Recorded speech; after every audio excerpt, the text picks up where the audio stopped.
joining me. You may have seen this week I've been putting up some videos on how to play the woods, updating the ones that I did a little while ago for the first edition. And so for this week I wanted to talk a little bit about the background to the woods, because obviously the how to play videos are very concerned with the mechanics. But if you're anything like me, you don't necessarily buy into a game or buy into a world on the a range rather on the basis of the game mechanics. If there's a jar between the way that the game world feels and the way that the mechanics work, then that can be something that puts me off a game. But usually it's the atmosphere of the game and the look of it and the kind of background story to the world that's created that gets me hooked. So I wanted to do a video on a bit of the background of the woods, just to back up the kind of mechanical aspect. Also because the woods came from the background I was writing in I think 2014. I started writing the background to the woods. I was doing that in partnership with another company for a role-playing game that they were producing, which unfortunately, due to the availability of the guys who are writing the rule set for it, that got sort of permanently shelved back in 2015. So then we started working on the woods mechanics to go with the setting that had been written. So this very much sprang from the ideas that were in the setting, that were based on stories that I had known from my childhood, and from further research into various folklores around the British Isles that I felt were not being represented by the popular wargaming systems. And the result of this was the sourcebook rulebook for the first edition Secrets of Shannon, which came out in 2016. Now, a couple of months after the book came out, Games Workshop killed the Warhammer world and developed Age of Sigmar and released that upon the world, and they set that in the Mortal Realms, and the setting for the woods was the Mortal Realm. So obviously it makes it look like I copied Games Workshop, but I mean, Mortal Realm is a fairly generic name. It occurs quite often in folklore, and that's why I adopted it for the woods. It's just bad luck, I guess, that Games Workshop then adopted it, and of course it looks like you copied the big guys when actually the big guys copied us, or at least we got there first, but never mind. I did struggle with the question as to whether to change it or not for second edition. I decided not to, because I still think it's the most appropriate thing to use, and I think the use of Mortal Realms in the woods, as opposed to the use of Mortal Realms in Age of Sigmar, is more appropriate, so I'm going to carry on using it. But we did bring in the name of the land, Talamlar, or Talavlar actually, probably, because that MH quite often has a V sound in Gaelic, so Talavlar became the alternative name for the world in which the woods is set. And the country as it stands, as it's currently mapped, is roughly the size of Ireland. And think of it as very much a Dark Age Britain. That's the kind of temperate climate, the type of vegetation, the kind of culture in which the game is set.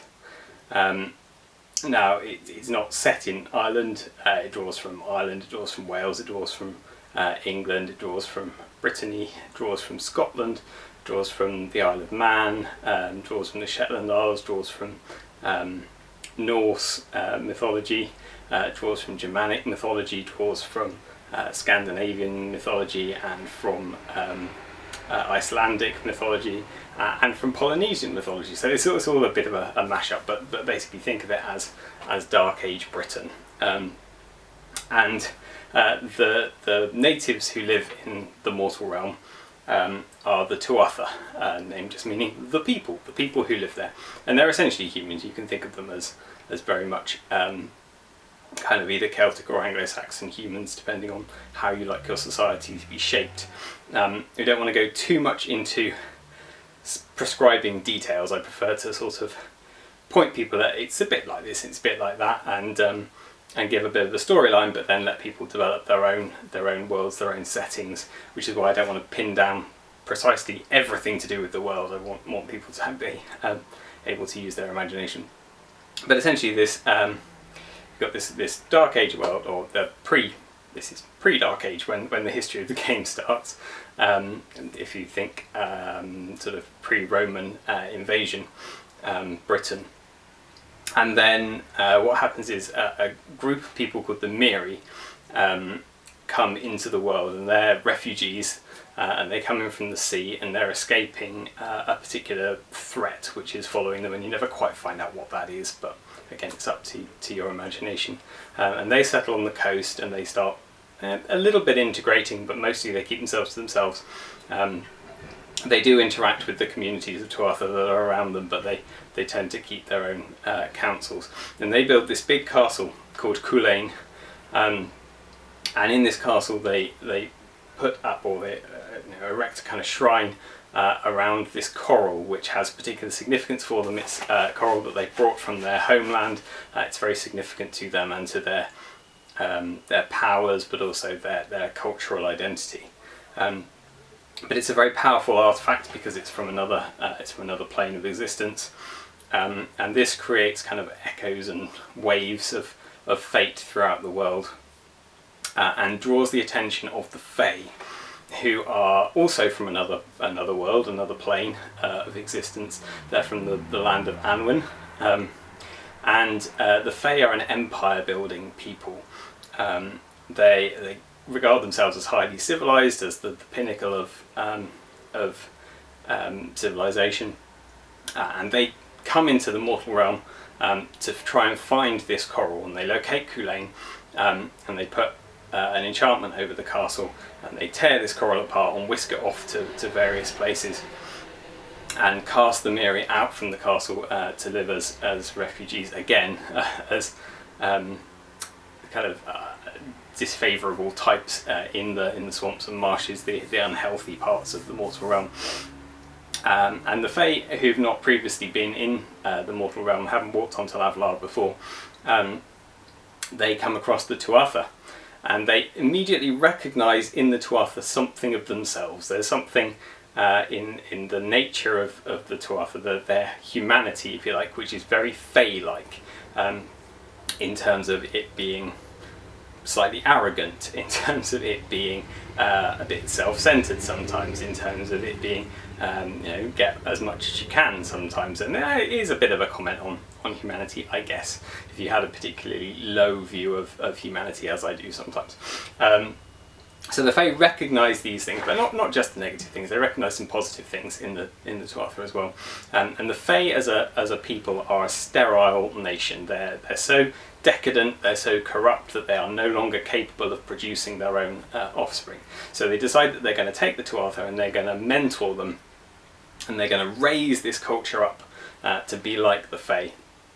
And so they live among them, and they build cities, and they raise up this great Tuatha Fae culture in the mortal realm, and they bring into the mortal realm all of their servants from the other worlds that they've conquered. So they bring in the house servants, the brownies, the sprites.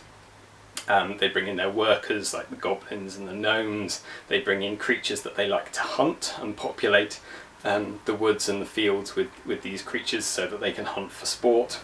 And so they bring to the mortal realm all of these weird and wonderful creatures from outside to serve various purposes in this extension of the Fae Empire. But what they learn from spending time with the Tuatha is that the Tuatha are unlike the Fae in one very significant way. The Fae are cruel, they're mean, they're ruthless, but they like to work through plots, through machinations, through subterfuge.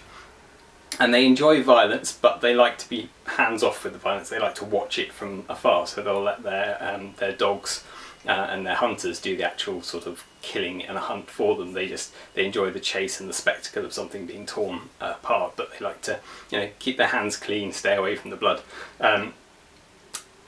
The Tuatha, they learn, don't share that trait. The Tuatha are perfectly happy to get their hands dirty and to get involved. And so the Fae think, we've raised these people up with these ideas of subterfuge, of how to be cunning, how to manipulate, and they're also quite capable of horrific violence. Maybe we've made a mistake here. Maybe these are people that could supplant us, could chase us out, could take over our empire. So overnight, the Fae make this decision that they are going to leave the mortal realm to the Tuatha, and they dance back through their gates into the realm of Anwin and their other realms, but they leave so quickly that they leave all of their servants and minions behind in the mortal realm. So the Tuatha wake up and there are no Fae around anymore, and there's no one to show them what to do. And so they're all a bit uncertain, and this empire just crumbles over the next few dozens of cycles. We'll talk about cycles rather than years, but I'll use years and cycles intermittently. So this empire crumbles, and the Tuatha have to get used to a few things. They have to get used to living again in the more primitive ways that they were living in before the Fae arrived, but this empire has lasted quite a long time. A lot of these skills have disappeared, so they're having to relearn them. They're moving back to old settlements that they're having to revive, or they're building new ones out in the wild. They're trying to learn how they fit in relation to their environment again. They're also having to fit in with all of these creatures that the Fae have left around. So in the mines you've got the goblins who've suddenly found that their oppressive masters who forced them to mine these tunnels are no longer around. So they decide that they're going to carry on mining, but they're going to mine for their own purposes, and they're going to launch an armed assault on Anwin. So they're tooling up in the mountains. The gnomes have taken quite a long time because they're so knee-deep in bureaucracy. They've taken quite a long time to realise that the Fae have gone, and once the Fae have gone, no one's giving them orders anymore, and they've got to work out how they're going to work in this world. And you've got all of the various creatures that were being hunted by the Fae. So you've got wolvers, you've got lots of strange and sometimes hostile creatures that have been brought from other realms to hunt, still in the mortal realm, still causing problems for the Tuatha. So the Tuatha have got to learn not only how to live by themselves, but also how to live alongside these folk who have themselves got different views of the Tuatha. Some think that the Tuatha were in league with the Fae, so they don't like them so much. Some think that the Tuatha were just similarly manipulated as they were by the Fae, so they're a little bit kinder towards the Tuatha. Some of them help the Tuatha to build their new settlements. And this is the setting in which the game is set. It's this sort of post-imperial, people are trying to work out where they fit in the world, and actually we're quite a few centuries post-imperial, but the fallout has been so extreme that things have got down to a really primitive level and are just sort of starting to recover and to build up again. And there are a lot of myths and legends floating around, some of them to do with the time when the Fae were among the people, but some are remembered from long before then, because there are still these sort of prehistoric sites and buildings and ideas around. So it's kind of blending lots of different bits together that are creating these kind of myths and rumours about what's about in the world. And we're slowly sort of taking this forward now and building on it. So Mythic Cycles fills in a little bit more. Barriering Burning is a bit more of a story about one specific part of that world and the way that community understands its role and the environment around it. And we're working on a book at the moment that goes into depth about a few specific settlements that are mentioned in passing in the rulebook but not explored in depth. Not to flesh it out to the extent that there's no room for players to put their own spin on things, but just to give, here's a thing that you could do, here's a setting, take it, do what you will with it. And we'd like to hear back as well if you've done things with that. And if you're interested in learning about the various creature types and you haven't already done so, take a dig at our playlist, which is called Origin Myths. I'll probably put this video in the Origin Myths because I guess it's a bit of an origin, but that talks about the influences behind creatures and the various creature types that exist within the woods. So I hope that's of use to you. Next week I'm going to be talking about a few sort of tactical suggestions. So if you have a chance to have a look at the how to play videos, if you're not familiar with with the woods. And then in the next couple of these weekly videos, I'm going to have a look at how you make the most of the way that you use your warbands on the table. So I hope you join me then. Take care.